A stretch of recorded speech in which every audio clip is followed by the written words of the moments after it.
Hey guys, so welcome back to my channel. In this video, I'm going to talk about the installation of LPG. So I have been debating for a while whether or not to go for an LPG conversion in this van. The reason being that it's so inefficient on fuel. Like from stock, these Nissan Elgrands get between 18 to 25 mpg, which is not ideal. And if you're watching this and you've got a camper that you drive around as a daily driver or even just for long trips, you might be in the same boat thinking, okay, how can I reduce my carbon footprint for one, and also how can I save some money on fuel? And that's the position I was in for a while.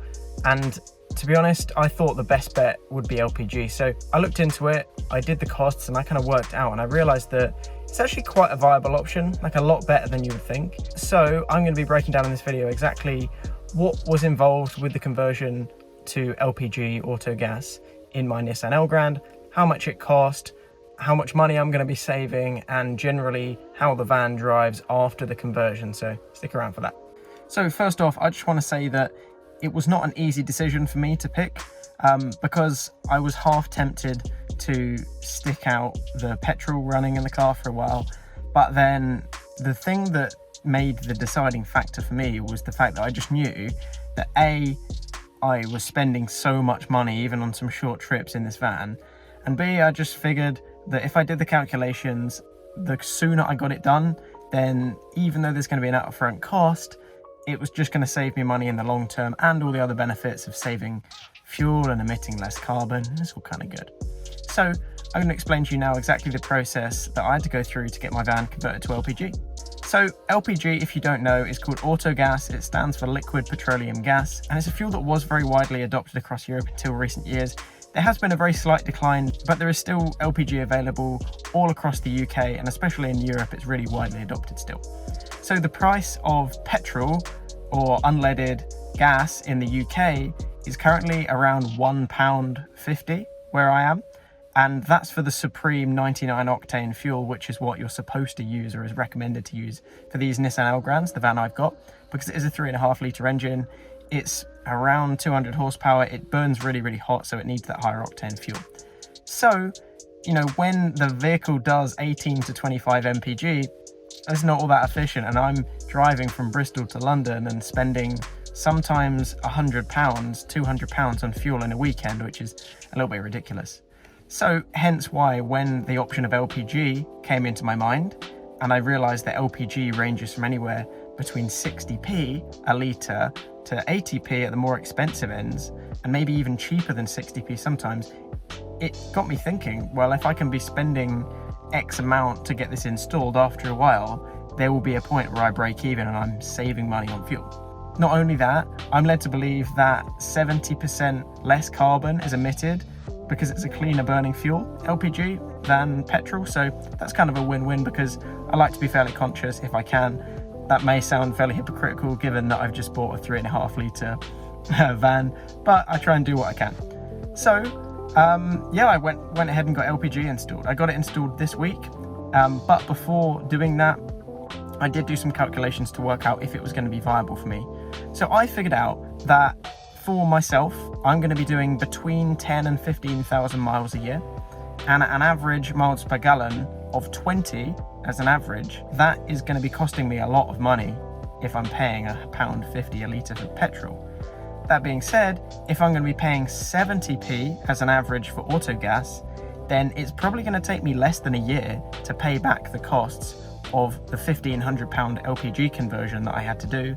So for me, it ended up being viable. I've just given away how much it cost for me to get an installation. It goes from being anywhere from £1,000 in the UK all the way up to about 2,000. I actually went with a local supplier here in Bristol called Avon Autogas, and I went with a 65 litre tank that was installed along with a digital gauge and stuff like that. So it was really cool. And while they were doing the work, because it was a 1.5 day job, and they take apart a lot of the engine to get at the injectors and stuff like that when they're doing the LPG conversion. So while they were doing that, they also changed the spark plugs, which they charged like £100 for. And I think that's worth it, because the parts on their own are like £80. And if I was going to go get the spark plugs changed, if they were, you know, kind of caked up, then it would take me 5 hours of labor that I'd have to pay to a garage. So it actually saved me money in the long run doing that too. So a question I was wondering is, how frequently do you actually see LPG petrol stations in the UK? Like, how widely adopted is it? Now, I checked out this app called LPG Finder, and you can just find that on the App Store. And I scrolled through and I could find quite a lot of autogas stations that are near where I travel in the UK. So I'm hoping it'll be all right. Obviously, I can update as I go in terms of how efficient this is going to be. But I just think that if you can do something that's going to make your motoring cheaper, the engine runs just as good, and it's going to be less carbon emitted, then it's going to be a good thing. So for me, those were the reasons why I went for the LPG conversion over just leaving it with petrol. I think that I'm someone that always likes to invest long term, so even if there is going to be that short term cost now, I'd rather do it as soon as I can, because I am planning on keeping this vehicle for a long time.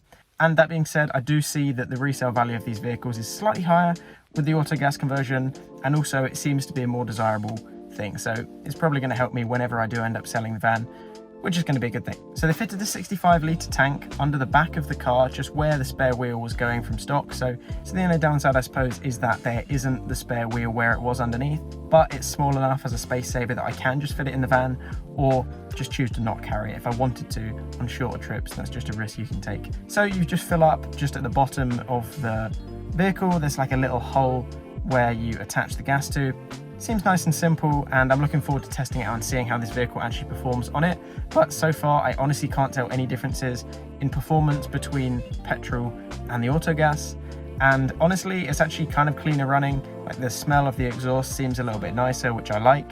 And I think it's just a benefit that it's helping the environment too. You know, the thing that people don't realize about LPG is that you can actually run on both fuel sources. So if you're really worried about not being able to find autogas somewhere, then you can just run on petrol. So you can fill up your tank fully with petrol, and then you'll get an extra 65 litres worth of autogas too. So really, if my petrol tank would take me 200 miles and the autogas tank would take me 200 miles, I've just doubled my range. So if I was doing a long road trip and I didn't want to stop, that would kind of work as well. But yeah, so I'm looking forward to using the autogas and seeing how it holds up. I think it was a worthy investment for now, but I would be interested to know if you guys have had your vans LPG converted, what your experience is with them long term, because obviously this is a very new thing for me. But I thought I'd put this video out there just to share my experience so far of getting it converted and why I did. And if you're wondering if it's going to be worth it for you, then the main things to consider are how many miles are you going to be doing in the van? Is it something that's going to be too big of an upfront investment for you right now? And, you know, how much of an impact do you want to have on the environment? Because I guess that is, you know, the kind of thing that you need to really consider. But other than that, you know, that's the biggest thing to look at. So I hope you enjoyed this video. I hope it was useful for you and helped your decision-making process. But as always, guys, if you did enjoy this, then please consider subscribing, because it does support my new channel, and I'll catch you in the next video.